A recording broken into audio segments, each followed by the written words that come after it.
గత వైసీపీ ప్రభుత్వం ఏదైతే కల్తీ నెయ్యి తిరుమల లడ్డూలో కలిసి అపవిత్రమయ్యిందని కాబట్టి ఆ కల్తీ నెయ్యి మీద పెద్ద దుమారం పెద్ద రచ్చ మన మామూలు కాదు ఒక బీభత్సం అయితే కనుక జరిగింది ఆంధ్రప్రదేశ్లో. ఈ కల్తీ నెయ్యి విషయం ఏదైతే కల్తీ నెయ్యి ఉందో ఈ కల్తీ నెయ్యి మీద మొత్తం ప్రపంచవ్యాప్తంగా మాట్లాడుకునేటట్టుగా జరిగిన విషయం మీ అందరికీ తెలుసు. కాబట్టి ఈ కల్తీ నెయ్యిపై నలుగురు అరెస్ట్ అయితే జరిగిందండి. కల్తీ నెయ్యి మీద విచారణ చేపట్టినటువంటి తర్వాత తొలి అరెస్టులు అని చెప్పాలా, నలుగురిని అరెస్ట్ చేయడం జరిగింది. సుప్రీంకోర్టు ఏర్పాటు చేసిన సిట్ ఏదైతే ఉందో ఓ కీలకంగా ముందడుగు వేసింది అని చెప్పాలా.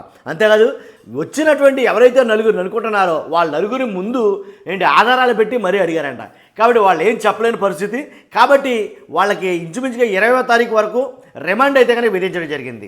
ఎలా అంటే ఎవరెవరంటే కనుక ఉత్తరాఖండ్ రాష్ట్రం జార్ఖండ్లోని Bolebaba organic dairy private limited డైరెక్టర్లు విపిన్ జైన్, పొమిలి జైన్ అనే వీళ్ళని, అలాగే శ్రీకాళహస్తి సమీపంలోని పెనుబాకలో ఉన్న Sri Vaishnavi dairy private limited CEO Apoorva Chavda అనే ఆయన్ని, తమిళనాడు రాష్ట్రం దిండిగల్లోని ఏఆర్ డైరీ MD ఎవరైతే ఉన్నారో డాక్టర్ రాజశేఖరన్లను సిట్ అధికారులు ఆదివారం సాయంత్రం తిరుపతిలో అరెస్ట్ చేయడం జరిగింది. అరెస్ట్ చేసిన వెంటనే రాత్రి 10:30 రెండో అదనపు మున్సిప్ కోర్టు న్యాయమూర్తి నివాసంలో నిందితులను ప్రవేశపెట్టిన తర్వాత న్యాయమూర్తి వీళ్ళకి ఈ నెల 20వ తారీఖు వరకు రిమాండ్ అయితే కనుక విధించడం జరిగింది. కాబట్టి ఈ కేసు మన మామూలుగా ఏం జరుగుతుంది, అనవసరమైన కేసు రాద్ధాంతం చేస్తున్నారు, ఏమీ లేదని ఒక రకమైన వాదన ఉంటే, లేదు తప్పు జరిగిందని ఒక రకం వాదన ఉంటే కనుక అసలు ఏమీ జరగకముందే సాక్షాత్తు ముఖ్యమంత్రి గారే అపవిత్రమైంది తిరుమల లడ్డు లేదా కల్తీ నెయ్యి కలిసింది అనేది కనుక చెప్పడం జరిగింది. అంతేకాదు ఇంతకీ ఈ బోలేబాబా నుంచి కిలో నెయ్యి 355 రూపాయలకు కొనుగోలు చేసి శ్రీ వైష్ణవి డైరీ ఏఆర్ డైరీకి 319 రూపాయలకి సరఫరా చేసినట్లు రికార్డుల్లో ఉంది.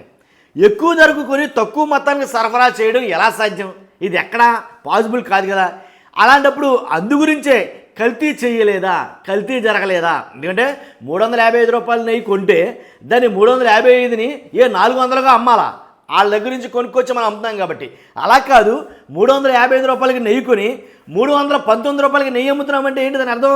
దాంట్లో ఏదన్నా వేరేది ఏదైనా కల్తీ చేశారా ఏంటి అంటే 2 లీటర్ ఒరిజినల్ ఉంటే 1/2 లీటర్ డూప్లికేట్ ఉందా ఏంటని లేనిపోయిన అనుమానాలు తావేస్తుంది కదా.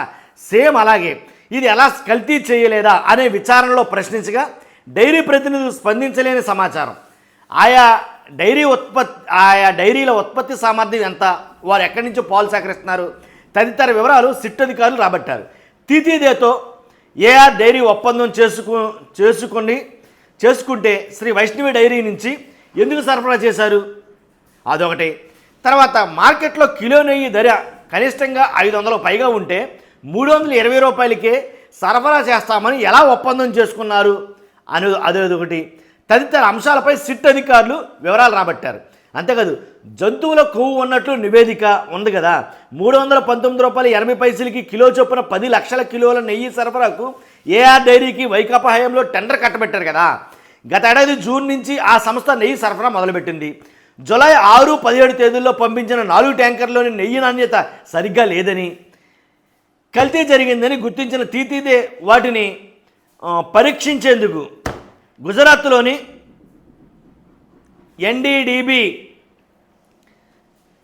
కాఫ్ ల్యాబ్కు పంపించింది. ఆ శాంపిళ్లలో గొడ్డు కొవ్వు, పంది కొవ్వు ఉన్నట్లు పరీక్షలో తేలింది.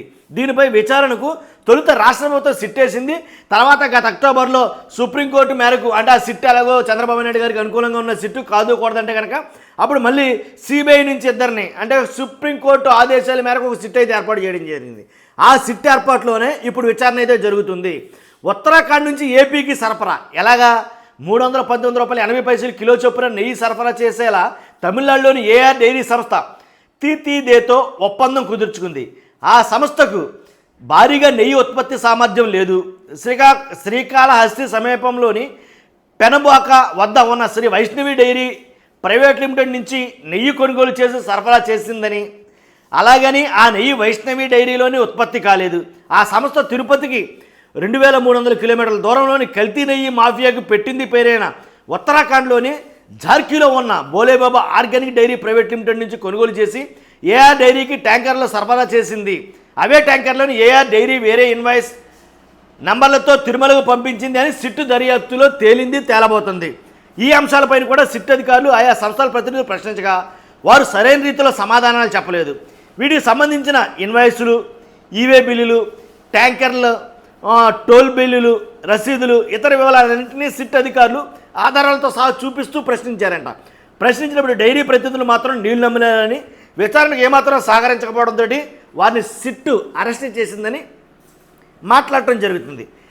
కాబట్టి ఏం జరుగుతుంది అనేది ఇంకా తేలాల్సి ఉంది. మొత్తానికి ఎలాగైతే అండి తొలి అరెస్టులుగా నలుగురిని అయితే అరెస్ట్ చేయడం జరిగింది.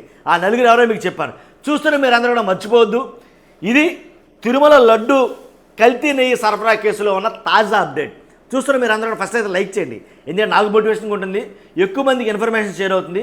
పక్కాగా కొత్త వాళ్ళైతే సబ్స్క్రైబ్ చేయండి. పార్టీలకు అతీతంగా మన వీడియోలు ఉంటాయి.